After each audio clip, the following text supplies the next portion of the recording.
menjadi DPR termuda sebelum reformasi. Ini Bu Khofifa dari P3 sudah menjadi DPR, ya. Terus kemarin kan Kusnadi menyebut bahwa Bu Khofifa itu tahu alur penggunaan dana hibah di DPRD Jatim. Itu seperti apa? Itu kan kemauannya Pak Kusnadi sendiri. Gimana? Supaya semuanya itu seakan-akan terlibat. Itu pribadi Pak Kusnadi. Ya, Pak Kusnadi harus bertanggung jawab karena Pak Kusnadi itu ketua DPR, ini baru Pak Kusnadi tanggung jawab. Kalau anggotanya yang melakukan kesalahan, Pak Kusnadi nggak tahu salah. Ini Pak Kusnadi ketua DPRD Provinsi Jawa Timur. Yang ketangkep basah itu wakil ketua, Pak Sahat itu wakil ketua DPR Provinsi Jawa Timur, gitu loh. Jadi yang bertanggung jawab siapa? Ya Pak Kusnadi, karena Pak Sahat ini anggotanya Pak Kusnadi, gitu loh. Kecuali yang ketangkep ini dari pihak birokrasi, ya.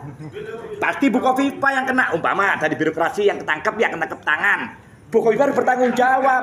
Ini yang ketangkep ini yang wakil ketua DPRD provinsi Pak Sahat, wakil ketua DPRD provinsi itu. Harapan saya, marilah semuanya media, tolonglah beritakan yang betul-betul profesional.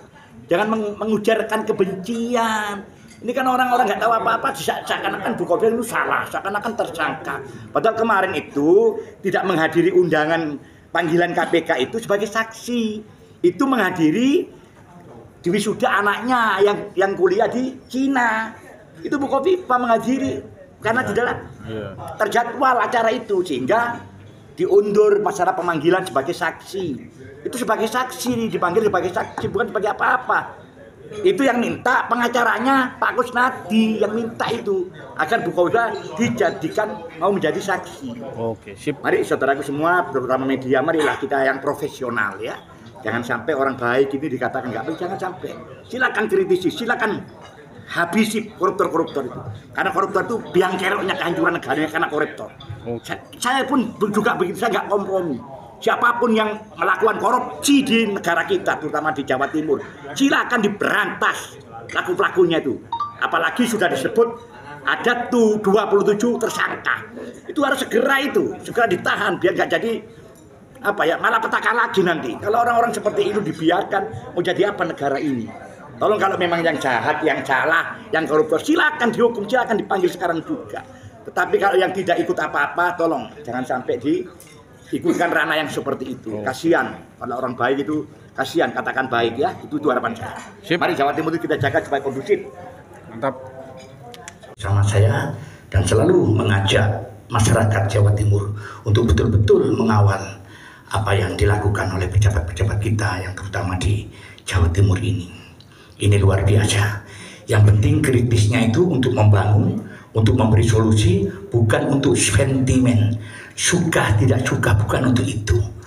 Sekali lagi yang sangat saya hormati kepada seluruh yang hadir pada siang hari ini, terutama sahabat-sahabat saya, teman-teman saya media, marilah saudara-saudaraku semua, di pundakmu lah teman-teman media, nasib negara ini kita tentukan. Di pundakmu lah, kritisilah semua pejabat-pejabat yang ada di Indonesia ini.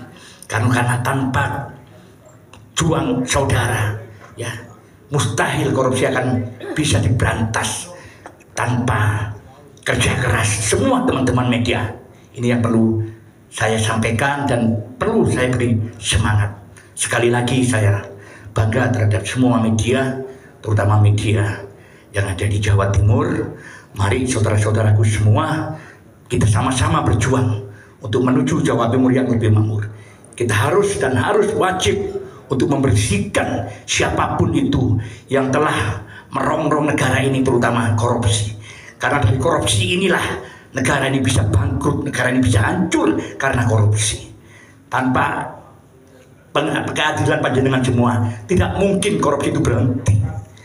Karena yang ditakuti koruptor itu hanya media, KPK, terutama KPK. Saya bangga sekali kepada Pak Budi Lestio, Komjen Polisi, yang mana kemarin sudah menangkap staf anak buah dari Gubernur Bobi, gubernur mana? Sumatera mana itu? Sumatera Utara. Ini luar biasa. Dalam waktu dekat beliau akan diperiksa. Ini prestasi yang luar biasa. Perlu kita acungi jempol saudara-saudara karena keberanian Pak Ketua KPK ini menginstruksikan semua anak buahnya untuk betul-betul memberantas semua korupsi yang ada di negara ini. Karena saya yakin Pak Budi, Komjen Budi ini luar biasa karena beliau membawa dua institusi, satu dari polisi karena dia mantan polisi, Komjen, dan sekarang menjadi ketua KPK. Ini dua lembaga yang beliau korbankan namanya ini. Kalau beliau ini baik menangani ini semua, saya yakin nanti korupsi pasti berhenti di Indonesia ini kalau ketua KPK-nya memang betul-betul mau memberantas korupsi. Dan seakan-akan Bu Kofi ini dikatakan tersangka, diharuskan supaya ditahan. Biadab itu yang orang ngomong seperti sangat biadab itu. Karena saya tahu watak Bu Kofi itu saya tahu. Kemarin itu WA-WA sama saya bahwa saya dipanggil itu atas permintaan saksi dari pengacara Pak Kusnadi, Pak Iskandar, Pak Anwar Sadat. Ini pengacaranya yang minta supaya Bu Kofi menjadi saksi. Kenapa Bu Kofi nggak datang? Pada tanggal yang sama Bu Kofi ini menghadiri anaknya di wisuda di Cina. Ini Bu Kofi di TikTok itu dibeledak karu-karuan karena ketakutan macam-macam. Ini biadab sekali nih. Ya, bukan saya ini membela Bu Kofi, bukan. Saya ini kalau orang benar, tolonglah katakan benar. Jangan asalkan kita nggak suka terus walaupun benar dibilang nggak benar karena kita nggak suka. Jangan seperti itu. Bu Kofifa ini bercerita sama saya, diskusi sama saya, curhat sama saya. Berita-berita tentang hibah saya itu nggak tahu apa-apa. Ya, saya nggak tahu apa-apa. Katanya Bu Kofifa. Kalau saya niat korupsi, kenapa menunggu menjadi gubernur? Saya sebelum reformasi menjadi DPR RI dari Partai P3 sebelum reformasi. Termuda DPR RI Bu Kofifa dari Partai P3. Setelah PKB menang menjadi DPR PKB setelah reformasi. Setelah Gus Dur menjadi presiden, Bu Kofifa menjadi menteri termuda, menterinya Gus Dur. Ya. Setelah menterinya Gus Dur, Pak Jokowi jadi presiden, Bu Kofifa menjadi menteri lagi.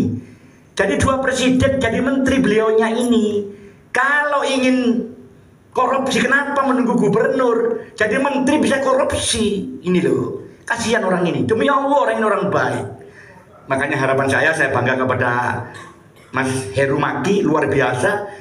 Beliau mengkritisinya ini profesional. Tidak ujaran kebencian sehingga membangkitkan hati masyarakat Jawa Timur untuk sama-sama berjuang untuk mengkritisi apa yang telah dilakukan oleh pejabat-pejabat kita yang ada terutama di Provinsi Jawa Timur, Surabaya khususnya ini. Marilah saudara-saudaraku, semangat yang sama ini, mari kita sama-sama berjuang, kobarkan semangat ini sampai betul-betul kita punya pemimpin, baik itu DPR maupun gubernur yang betul-betul memihak kepada rakyat, yang menjauhi masalah hukum-hukum itu dan berbuat yang terbaik untuk masyarakat yang beliau pimpin, terutama yang ada di Jawa Timur dan Surabaya ini, khususnya untuk bangsa yang sama-sama kita cinta ini, Indonesia. Ini harapan kita.